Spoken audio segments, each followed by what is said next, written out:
I am Silas Crow, and I died 100 years ago. I will know no peace until the last story is told. You ever have something follow you in the dark? Not chase you, not hunt you, just follow? Staying just out of sight, just out of reach, watching every move you make with eyes that shouldn't understand what they're seeing. Yeah, that's what this story's about. And let me tell you, friend, there's nothing quite as unsettling as being stalked by something that knows your secrets, especially secrets you thought died with you. So settle in, keep that fire high, and let me tell you about the 3 nights the coyotes followed me, about what they said, and about what they knew that they had no goddamn right to know. This was maybe 4 months into my wandering. I'd freed the trained souls, helped Mary find her father, smashed the bone collector's gallery into dust. Was starting to think I had this whole redemption gig figured out. Starting to feel like maybe, just maybe, I was making a difference. Pride comes before the fall, as they say. And brother, I was about to fall hard. I was crossing through the Sonoran, headed nowhere in particular, just following whatever pull I felt toward the next cursed soul that needed help. Beautiful night, clear sky, moon so bright you could read by it. Peaceful, quiet, too quiet. That's when I first heard them. Coyote calls in the distance, the usual yipping and howling that you hear every night in the desert. Nothing unusual. Nothing threatening, just coyotes doing coyote things. Except these coyotes were following me. First night, I didn't think much of it. Coyotes are curious creatures. They follow travelers sometimes, hoping for scraps, watching for opportunities. I had no scraps to give, being all bones and no flesh. But maybe they didn't know that yet. I made camp near some rocks, built a fire more for the light than the warmth, sat down to rest bones that didn't technically need resting. That's when I saw them. 5 coyotes, sitting in a perfect semicircle just beyond the firelight, watching me with eyes that reflected the flames like tiny mirrors. "Evening," I said, more to break the silence than anything. Didn't expect an answer. They're coyotes, right? Animals. Predators, sure, but animals. They didn't answer. Just sat there, watching, unmoving. Normal coyotes would have gotten bored, wandered off, gone to find easier prey. These stayed put, stayed watching, like they were waiting for something. That's never a good sign. I tried ignoring them, pulled out my revolver, cleaned it, checked the mechanisms even though they never jam, never fail.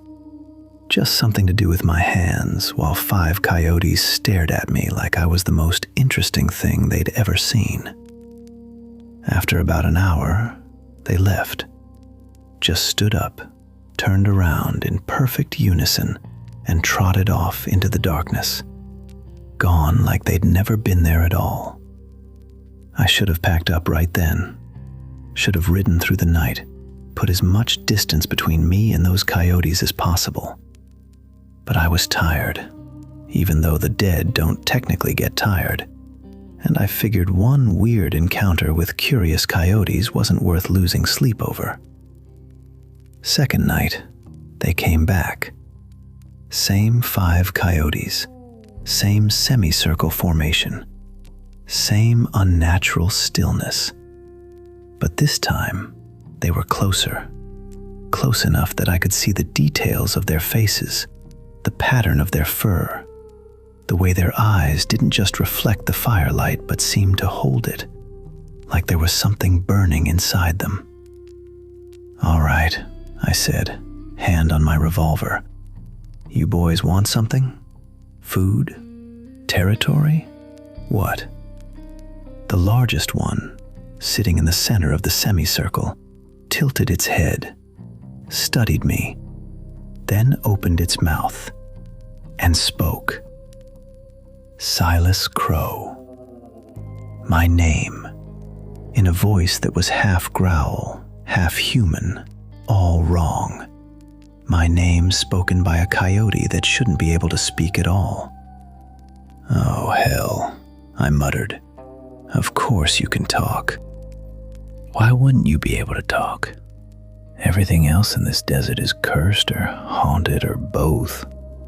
The coyote that had spoken stood up. The others followed, still in perfect synchronization.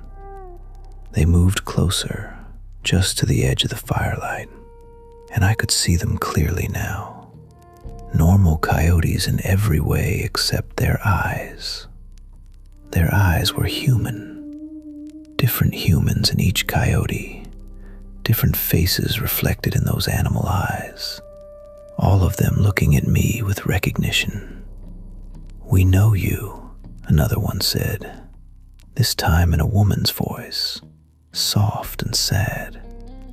"We remember you." "I don't know you," I said, but even as I said it, something in the back of my skull was screaming that I was wrong, that I did know them, that I should remember. The largest coyote stepped fully into the firelight. When it spoke again, its voice changed, became familiar, became a voice I hadn't heard in over 100 years. "Don't you remember me, Silas? Don't you remember your old friend Martinez?" My bones went cold. Martinez. One of my crew.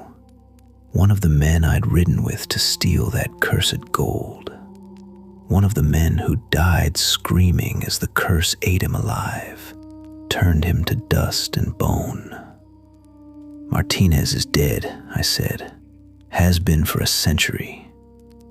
"Dead, yes," the coyote agreed, "but not gone. None of us are gone. We're here. We've always been here. Watching, remembering, waiting." The other coyotes spoke then, one by one, and each voice was a ghost from my past. "Jenkins here, Silas. Remember me? Remember how I begged you to turn back from that mine? Buck, you told me to shut up and keep digging. Those were the last words you said to me before the curse took my voice. Charlie Webb, you shot me in Tucson over a card game. Thought you'd forgotten about that one, didn't you? Sarah Moonlight, you courted me, made promises, then rode off with your crew and never came back. I waited 3 years before I accepted you weren't coming back. Each name was a punch to the gut I didn't have.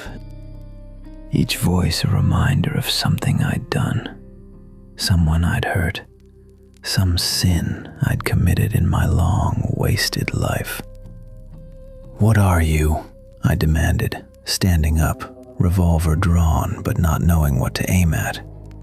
"Ghosts? Demons? What?"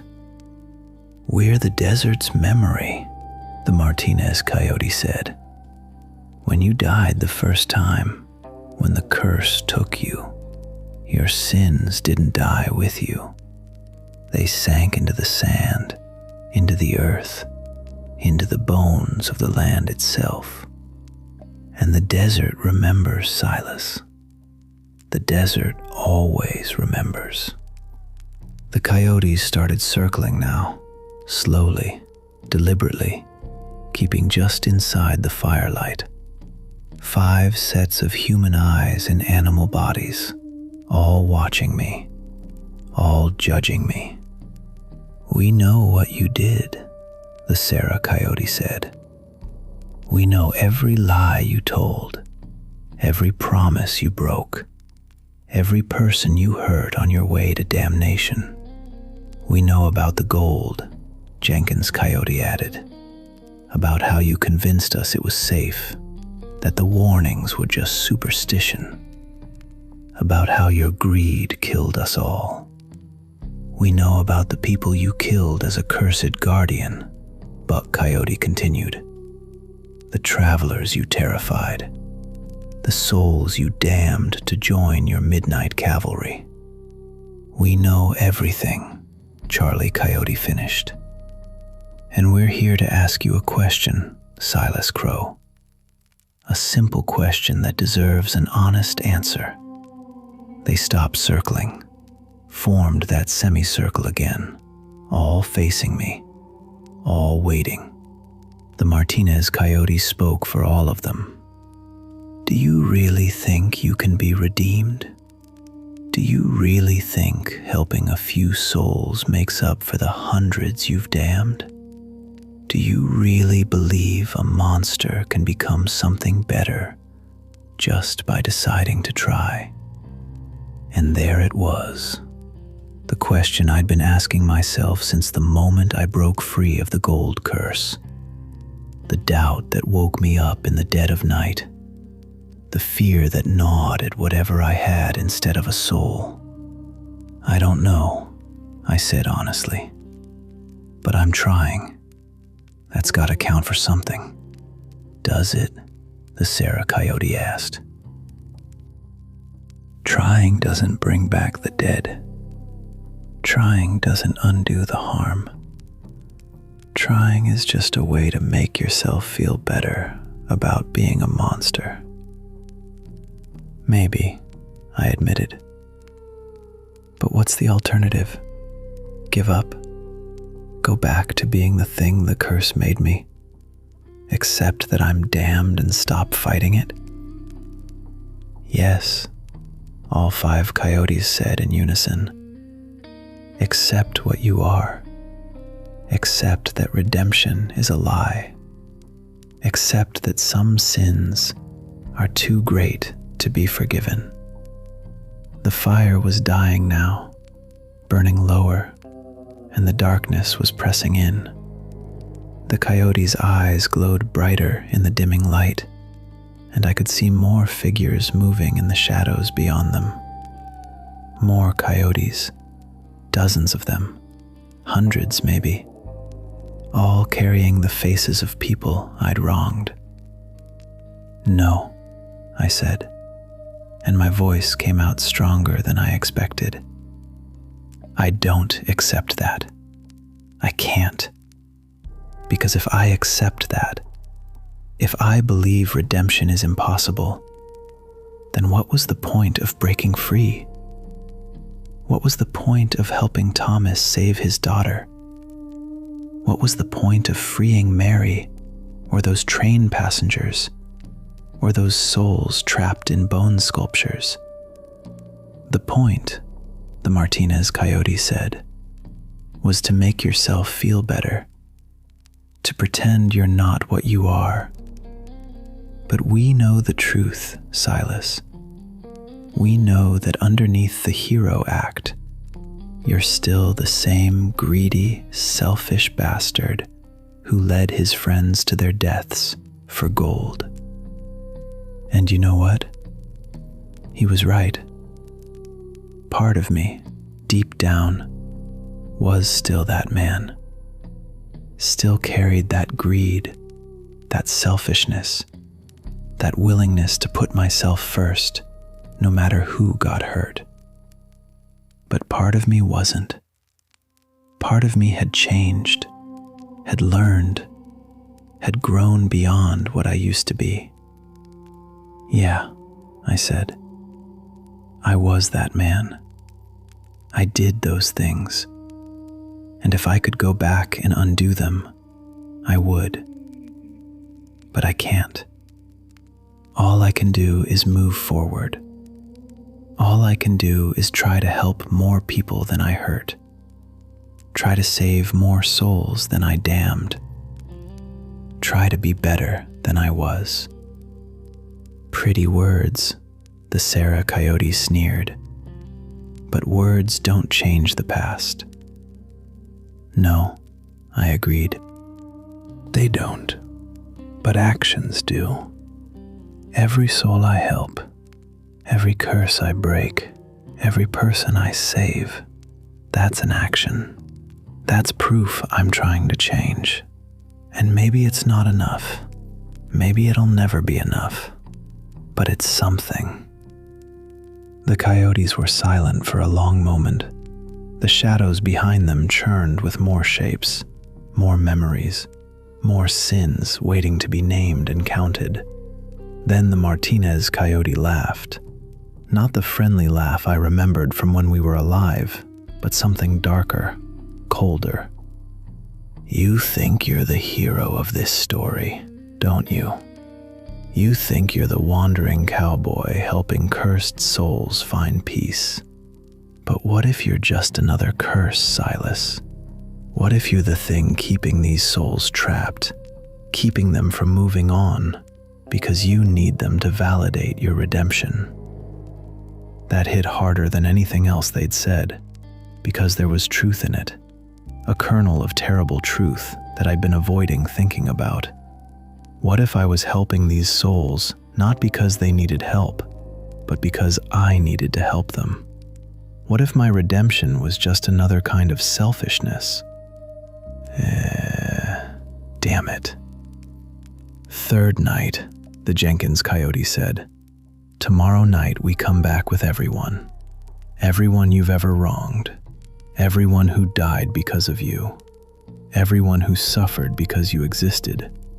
And we ask you the question again. And if you can't answer, if you can't prove your redemption is real and not just another lie you're telling yourself, we drag you down into the sand with us.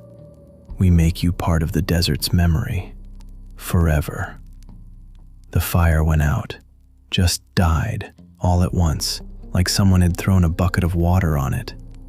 The darkness swallowed everything, and when I got it relit a few minutes later, the coyotes were gone. But I could still hear them, out in the desert, howling, calling, gathering. I didn't sleep that second night, just sat by the fire, gun in hand, thinking about that question, about redemption. About whether a monster could truly change, or if it was all just a comforting lie. By sunrise, I still didn't have an answer. Third night came too fast and too slow at the same time. I spent the day riding, thinking, trying to come up with something to say to those coyotes that would convince them, convince myself, that what I was doing mattered. Came up empty. Made camp at sunset in a box canyon, back against the rocks, fire built high. If they were coming, I wanted to see them coming. Wanted to face them head on instead of being surrounded. They showed up at midnight. Not 5 this time. Hundreds, maybe thousands.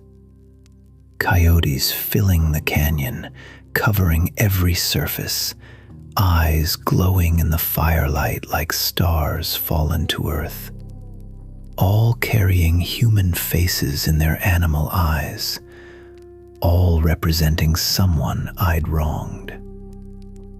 The Martinez coyote walked through them, leading the pack, and sat down in front of my fire. Last chance, Silas Crow. Convince us. Convince us your redemption is real. I looked at that sea of coyotes, at all those accusing eyes, at all those voices ready to damn me for my sins. And I realized something.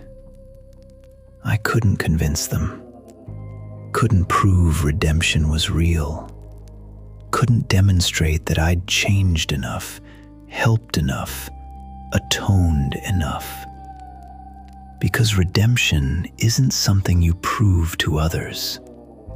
It's something you prove to yourself every single day, with every single choice. I can't convince you, I said. I can't prove I'm redeemed. Hell, I don't even know if I am. Maybe I'm still a monster. Maybe I always will be. Maybe this whole wandering hero thing is just me lying to myself about what I really am. The coyotes growled, low and dangerous. They'd come for blood, for judgment, for damnation. And I was giving them honesty instead. But here's the thing, I continued. I don't care what you think. I don't care if the desert remembers my sins. I don't care if every person I've ever wronged thinks I'm beyond redemption. Because I'm not doing this for them. I'm not doing this for you. I'm doing this for me. I stood up, faced that army of judgment. Every soul I help, I'm helping because it's the right thing to do. Every curse I break, I'm breaking because leaving it intact would make me the monster I used to be. Every choice I make to be better, I'm making because the alternative is going back to being the thing that cursed gold made me.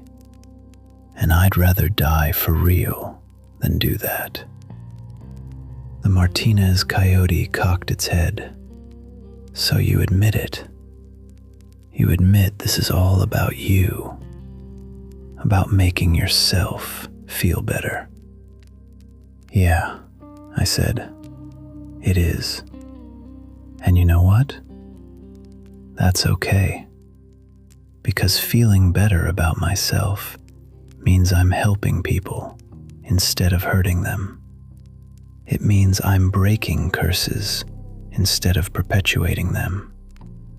It means I'm choosing to be something other than a monster, even if the only reason is that being a monster made me miserable.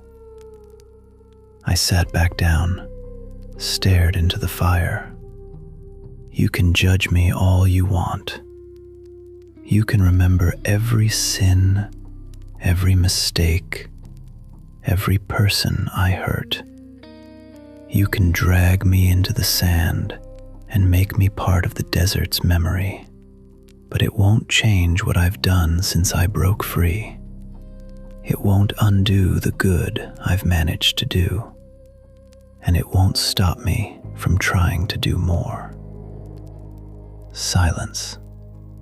Long, heavy silence.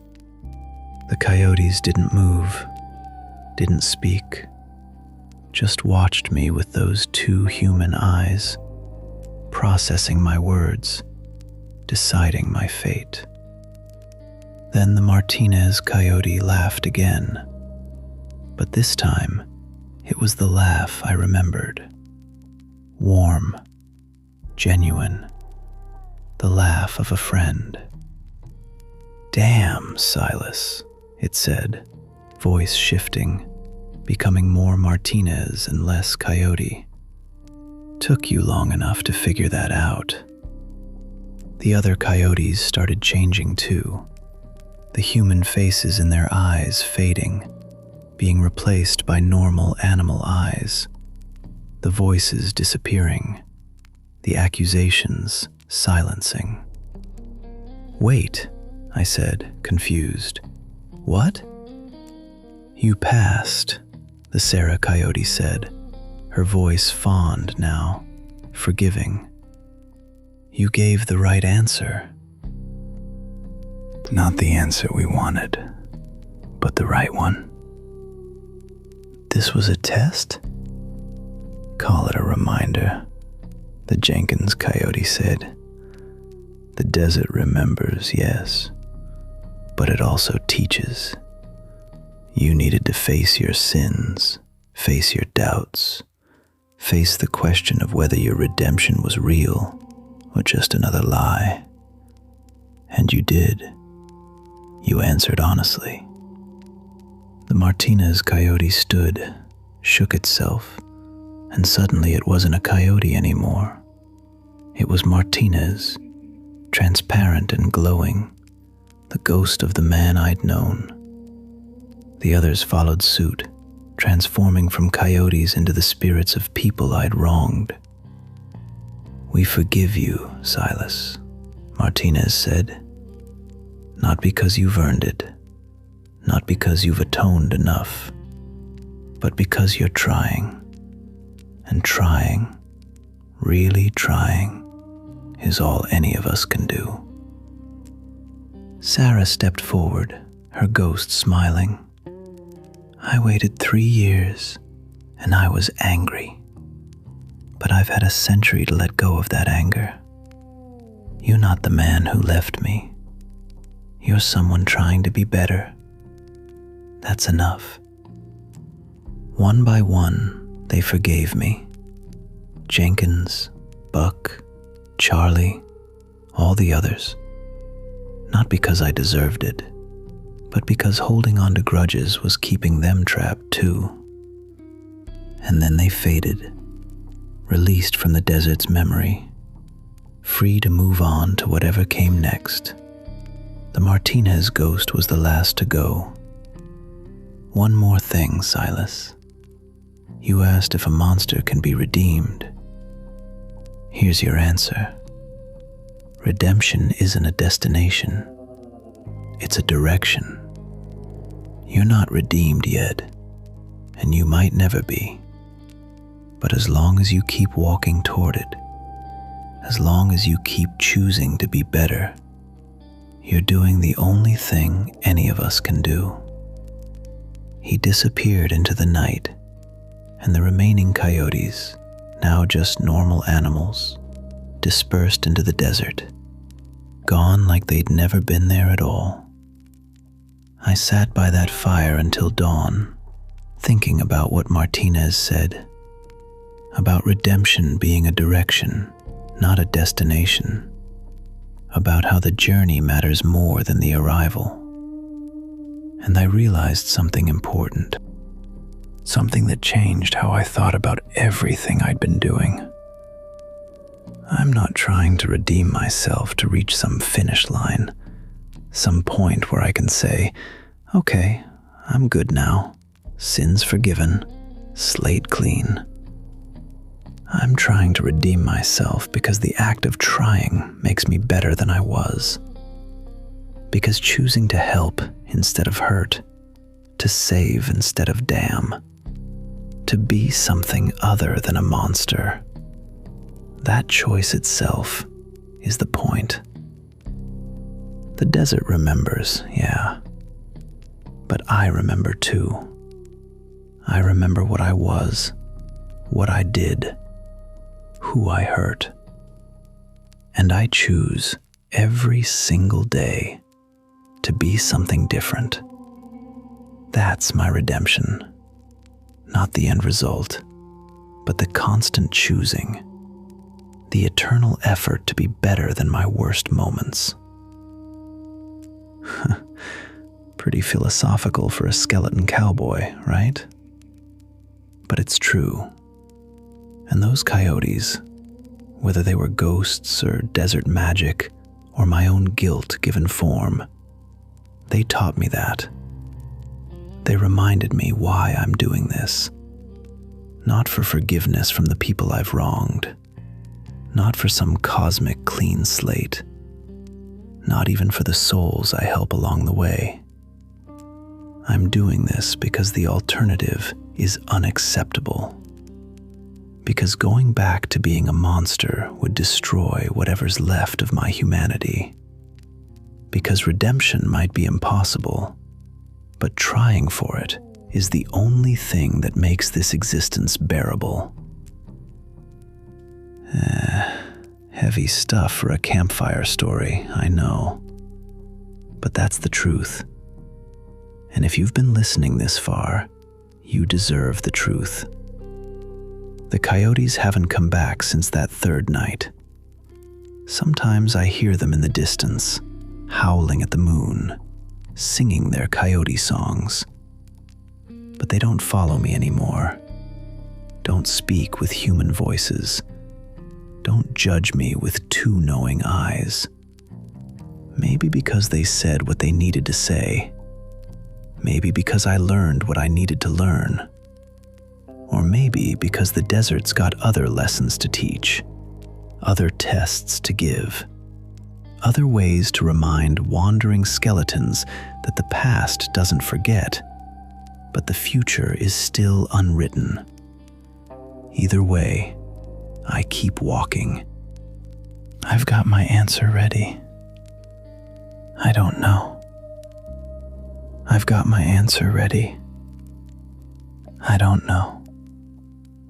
But I'm trying. And trying is enough. It has to be. So next time you hear coyotes in the desert night, friend, listen to what they're saying. Maybe it's just animal sounds.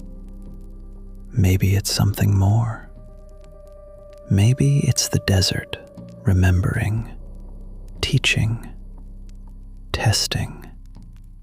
And if they speak to you in voices you recognize, if they ask you questions you don't want to answer, remember this. Redemption isn't about being perfect. It's about choosing to be better. Every single day. Every single choice. That's all any of us can do. That's all any of us should do. Now the fire's low and dawn's coming. Time to pack up, mount up, ride out. Got more souls to help, more curses to break, more choices to make. And somewhere out there, the coyotes are watching, remembering, waiting to see if I keep walking the right direction. I will. Not because I have to, not because I'm trying to prove something to them, but because it's who I choose to be. Every single day. Sweet dreams, friend. And if you hear your name spoken by the desert wind, don't be afraid to answer. Just make sure the answer is honest. The coyotes will know if it's not.